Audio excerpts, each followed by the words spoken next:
the Garden of Wishes. True friendship begins with kindness and trust. In the heart of a faraway land, nestled among rolling hills and whispering trees, stood a majestic castle with golden towers that touched the clouds. In the back of the castle, hidden behind ivy-covered walls, was the Queen's secret garden, a place of wonder, where tulips whispered stories and roses glowed under moonlight. Among the blooming flowers lived a kind little elf named Eli. He wore a floppy green hat, shiny brown boots, and carried a watering can everywhere he went. Every morning, Eli greeted each flower like an old friend. "Good morning, daffodils. Did you sleep well, sunflowers?" he would cheerfully exclaim. High above in the blossoms, hidden among the petals, lived 3 fairies, Luna, Flicker, and Bree. The fairies had lived in the garden for years, watching Eli from afar. Though they longed to be his friends, they were too shy to show themselves. "Eli is so kind. Maybe he would like us," Luna whispered. Flicker nervously replied, "But what if he gets scared of fairies?" Bree smiled softly. "Sometimes you have to be brave to find a friend." One day, a wild wind blew across the land. It snapped stems, shook trees, and worst of all, it broke the Queen's favorite sunflower right in half. Eli found it lying in the dirt. His eyes welled with tears. "Oh no, the Queen will be so upset."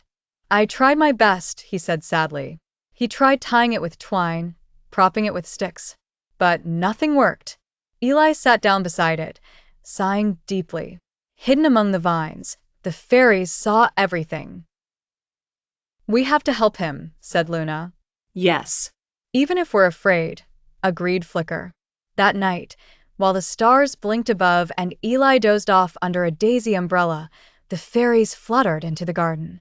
With a sparkle of light and whispers of ancient magic, they gently touched the broken sunflower.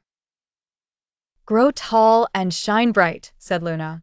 "Glow with love," added Flicker.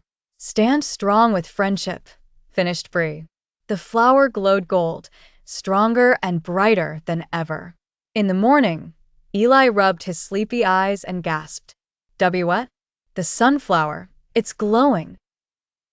He turned around and saw Bree floating near a tulip. "A fairy! You're real," he exclaimed in awe. "We've always been here, watching you be kind," Bree smiled. Instead of running away, Eli beamed with joy. From that day on, the fairies and Eli became the best of friends. They sang to the flowers, painted rainbows on petals, and even built a tiny mushroom tea table for afternoon fairy parties. When the Queen saw her glowing sunflower, she smiled and said, "This garden is truly magical." And she built a beautiful fairy cottage right next to Eli's tiny tool shed. That night, under the soft moonlight, the fairies, Eli, and even the fireflies danced in circles. And if you listen closely, you might still hear their laughter drifting through the wind. True friendship begins when you open your heart. Even the smallest act of kindness can bring the most magical friendships to life. Glowing star, the moral. True friendship begins when you open your heart. Even the smallest act of kindness can bring the most magical friendships to life.